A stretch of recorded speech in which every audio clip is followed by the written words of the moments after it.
Hello, artists. This is Mrs. DiStefano, and you are about to become more brilliant than you already are because you are listening to the recorded review for Unit 3's Lesson 3.02 and 3.03 on Realism and Naturalism.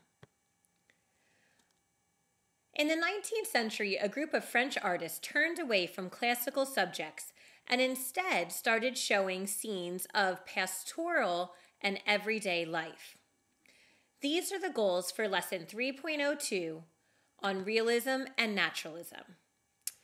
Realist and naturalist artists in the Barbizon school like to paint pastoral scenes with farmers and peasants. Realist and naturalist artists like to show figures as they really appear, using earthy and ruddy colors. Realist and naturalist artists like Rosa Bonheur would go to great lengths to create realistic portrayals of animals and figures. They did this by studying anatomy. I hope that at the end of today's recording, you're able to recognize the artwork of our two artists in Lesson 3.02, Jean-François Millet and Rosa Bonheur. And as a reminder, our big idea is that works of art and architecture can reflect political, religious, and social beliefs and attitudes of the time and place in which they were created. Pay attention to the ways these artists in today's lesson show about what was going on during their time. Here's the fabulous 4 facts that you need to know about this time in history. The first thing is that this is coming out of the Industrial Revolution. The Industrial Revolution began in Great Britain in the late 1700s. Steam power, which was fueled by coal, made it possible to mass-produce goods that had previously been made by hand. This technology spread from the textile industry to mines, ironwork, sawmills, and other manufacturing and transportation endeavors across Europe and North America. The French Revolution took place between the years of 1815 and 1852. France was in the middle of a huge power struggle.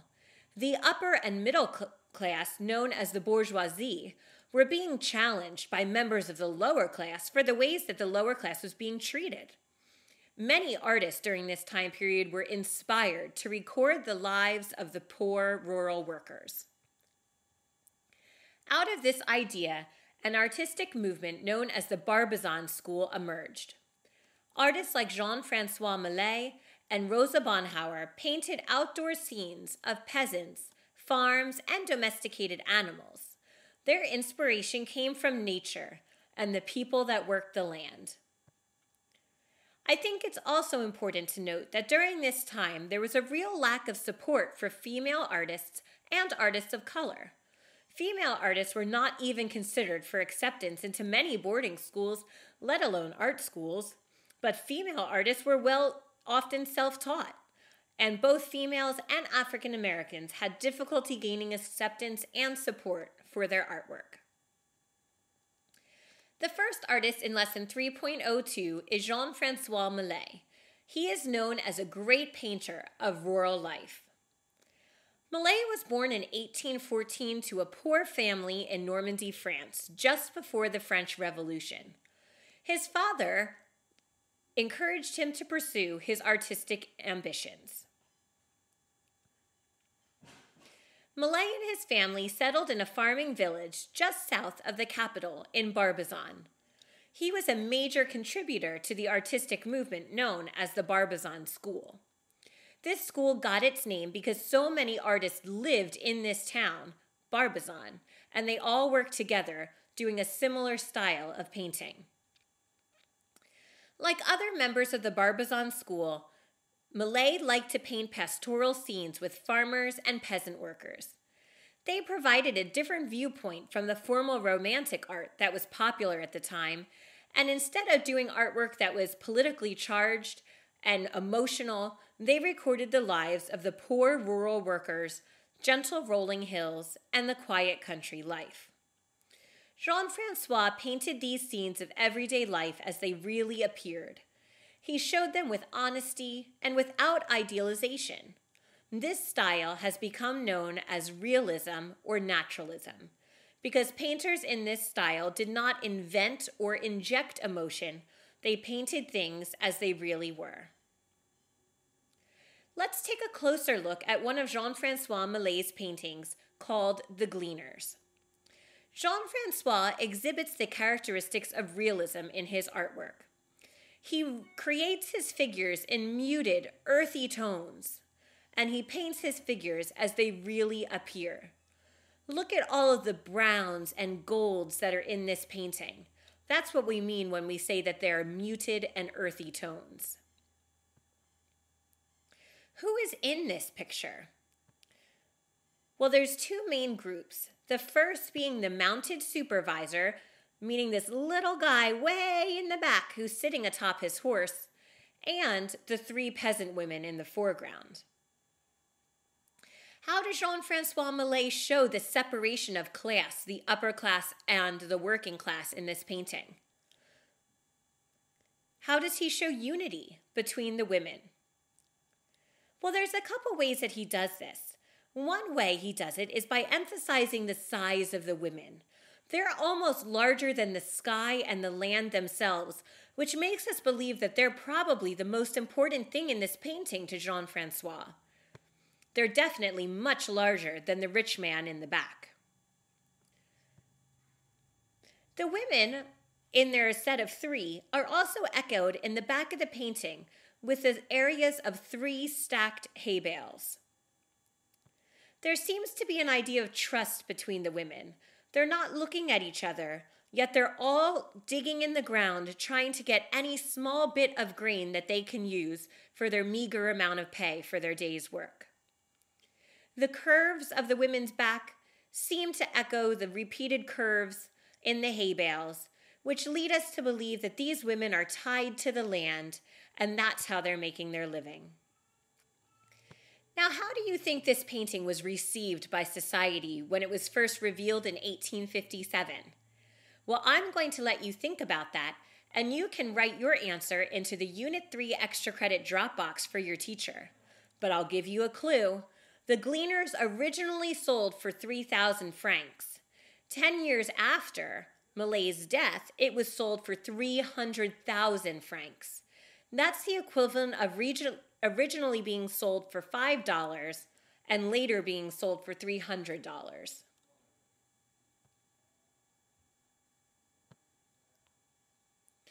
Another artist from this time period in France is Rosa Bonheur.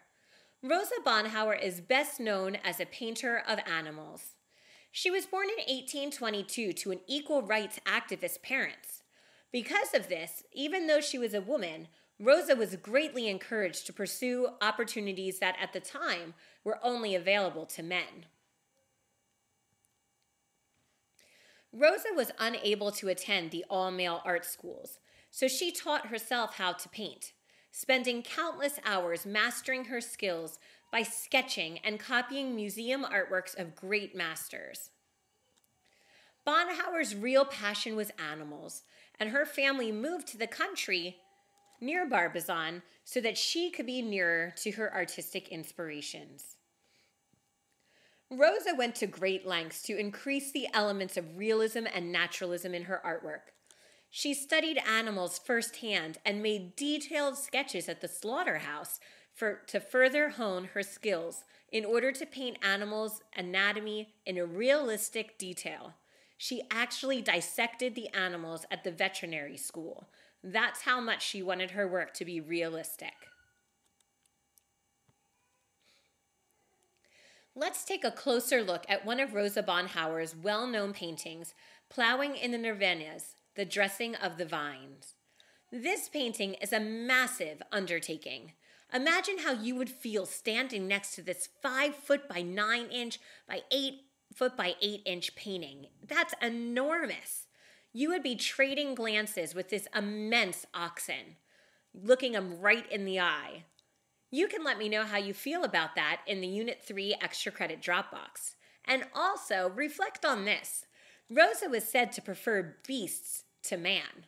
Why do you think she would like animals better than men? And what does this tell us about the time that Rosa was working? Rosa Bonheuer's artwork shows characteristics of naturalism because she, just like Jean-Francois Millet, portrayed objects in the natural world as they really appeared. She showed contemporary farm laborers with dignity and realism and honors rural agricultural traditions. How does Bonheuer further the idea of humans and nature working in harmony? Well, one thing is that she doesn't seem to show the men as any more important than the animals. She definitely makes the men look sort of dwarfed by the immense size of the oxen. Another interesting thing is that everyone in this painting is looking to the right. This leads our eyes right off the painting and shows us that this group of oxen and men are a team working together. This is a relatively simple composition, even though it is incredibly immense. Rosa breaks her composition down into simple triangles that you can see repeated throughout the field, in the team of oxen and men, the back rolling hills, and even roughly suggested in the sky. Let's move on now to Realism and Naturalism Part 2, Lesson 3.03. As we just saw, realism began in France, but it soon caught on throughout Europe and the United States. Artists focused on contemporary themes, producing realistic depictions of their newly industrialized society. Artists like Winslow Homer help us to focus on the main subject by using muted colors in their background. Naturalist artists like Henry Tanner use thick, expressive brushstrokes to give their figures a three-dimensional appearance. Another naturalist convention that we'll see in this lesson is that the artists focus on the regular and poorer members of society, rather than the bourgeoisie or the rich. I hope that at the end of today's lesson, you are also able to recognize the artwork of American realists Winslow Homer and Henry Ossawa Tanner. And don't forget that works of art and architecture can reflect political, religious, and social beliefs and attitudes of the time and place in which they were created. Pay attention to that because it's going to help you on your final reflections. To know how these artworks reflected what was going on in society, it's important that we first understand what was happening in America during the 19th century. During the late 1800s or the 19th century, the United States experienced the Industrial Revolution. They also endured a costly internal conflict of the Civil War. They wrestled with social issues created by the war's outcome. In the first half of the century, new modes of transportation and communication had stitched the country together, but other forces were tearing it apart. Northern states embraced industrialization, while the South remained largely agricultural, and they were an economy that was greatly reliant on slave labor. These differing ideas led to 11 Southern states seceding from the Union in 1861. The Civil War that followed was the first modern industrial conflict. Factories mass-produced weapons. Railroads moved bodies of troops over great distances. Commanders sent orders by telegraph. Navies fought with ironclad ships, and photographers worked alongside sketch artists on the battlefield to document the carnage, which meant that the entire country could see firsthand the devastation of war. At war's end in 1865, the newly reunited country faced a vexing problem: what to do with the 3.5 million former slaves in the South who were now citizens. For African Americans, this was only the beginning of a long, slow, frustrating, and harrowing struggle for civil rights. American Realism and Naturalism. In post-Civil War America, many artists rejected the neoclassical style and turned to the art of classical Greece and Rome for inspiration. Instead of looking to the past, they borrowed on that style that originated in France, where realist artists like Jean-Francois Millet sought to portray the reality of the present-day human experience. They captured on canvas scenes of everyday people living their everyday lives. Naturalist artists turned to the natural world for inspiration, showing humans and nature as they saw them, without a sense of idealization. The American public appreciated these styles because the art looked realistic. One of these American realist artists was Winslow Homer. He said, "I document life and I paint it exactly as it appears." Born in 1836 in Boston, Massachusetts, Winslow Homer was a self-taught illustrator, painter, and watercolorist. His first job was converting photographs to line drawings so that they could be transferred to woodblock prints for newspapers. During the Civil War, Winslow Homer was sent to the front lines to use his illustrative skills to document the battles and send pictures back to the newspapers. After the war, Winslow Homer continued to work as an illustrator, but expanded his craft to include many oil-painted genre scenes like the one you see to the right, and later created one of Mrs. DiStefano's personal favorites, his luminous watercolors of the Maine coastline and marine life. Winslow Homer was widely admired for his realism. He did not romanticize the miseries of war and make them more dramatic than they were, but he did accurately document the dramas that were there. His muted palette and subdued colors did not detract from the main subjects, but rather let us focus on the people that were involved in these conflicts.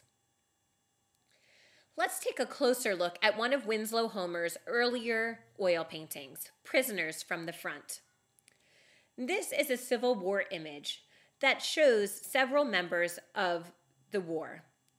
The first person, all the way to the right, is the Union Brigadier General Francis Channing Barlow, who you may be familiar with if you studied the Civil War. You'll also see 3 Confederate prisoners of war, showing various emotions common during the time: youthful arrogance, an older man who is resigned to his fate, and a resentful prisoner of war. In the background, you also see 2 Union soldiers who are here to guard the prisoners. If you look to the lower right of the slide, you can see a photograph that Winslow Homer took as the basis for the character studies in this painting. How does Winslow Homer focus our attention on the figures in the front of the image? Well, it's actually quite simple. He uses really muted colors and less detail in the background so that our eye is drawn to the crisper lines of the soldiers and prisoners in the front. We said earlier that Winslow Homer painted the war without romanticizing it, but I wonder, is that possible? Do you think that it is possible for someone to witness a war and conflict and paint it without reflecting on their own opinions? Could Winslow Homer, a man from Massachusetts, paint the war without choosing sides? Let me know what you think in the Unit 3 Extra Credit Dropbox. Another artist from this time period is Henry Ossawa Tanner. Henry dignified the African American experience through his art. Born in Pittsburgh in 1859 to an African Methodist minister father and a mother who escaped slavery during the Underground Railroad, Tanner studied under the famous Philadelphia artist Thomas Eakins, where he learned how to study nature and the human form. He produced early genre paintings, but later in his life embraced biblical themes, possibly influenced by his father. It was very difficult for Henry Ossawa Tanner to gain support in post-Civil War America, and so he moved to France, where he was greatly admired and accepted. And as an artist, I can never quite forgive the American public for not being accepting for such an amazing talent.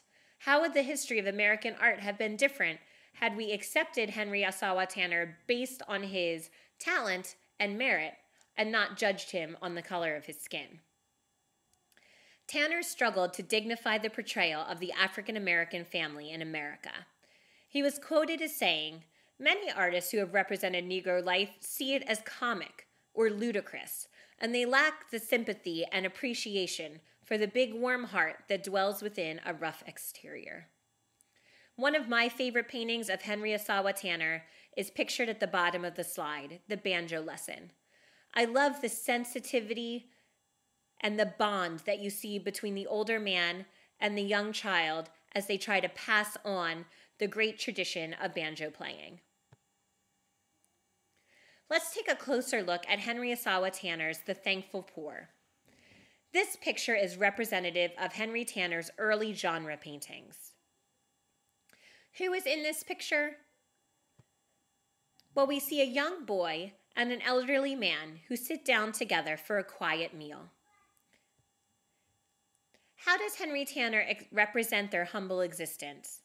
In this way, it reminds me very much of Jan Vermeer's The Kitchen Maid, in that we see a very simple table setting, bare walls, and sleeves that are rolled up, letting us know that these are workers, not the luxurious members of the upper class. I also am a great admirer of Henry Tanner's expressive brushstrokes. He has thick brushstrokes that he uses to paint the figure. These brushstrokes give the figure a sense of weight and three-dimensional form. The looser brushstrokes suggest the color and the light of the wall curtain. Look at the little patch on the picture where you can see the way his brushstrokes overlap each other in hatching vertical and horizontal lines. I love when you can see the mark of the artist. Now, another important thing for us to know about Henry Tanner's work is what realist conventions he uses. Can you think back to earlier parts of the lesson and think of any realistic characteristics that Henry Asawa Tanner uses in The Thankful Poor?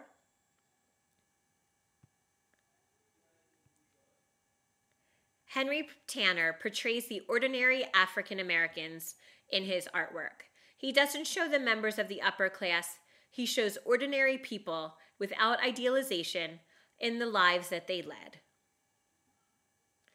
Thank you so much for listening to this recording. During today's lesson, we looked at some great art examples. We looked at Rosa Bonheuer's Plowing of the Fields. We looked at Winslow Homer's Prisoners from the Front, Jean-Francois Millet's The Gleaners, and Henry Tanner's The Thankful Poor. Think back to some of your favorite parts of this lesson. Reflect on those ideas that had the light bulb. Any of those question mark ideas can be resubmitted into the Unit 3 extra credit Dropbox for me. But most importantly, get out there and ace that 3.02 and 3.03 quiz. Good luck, artists!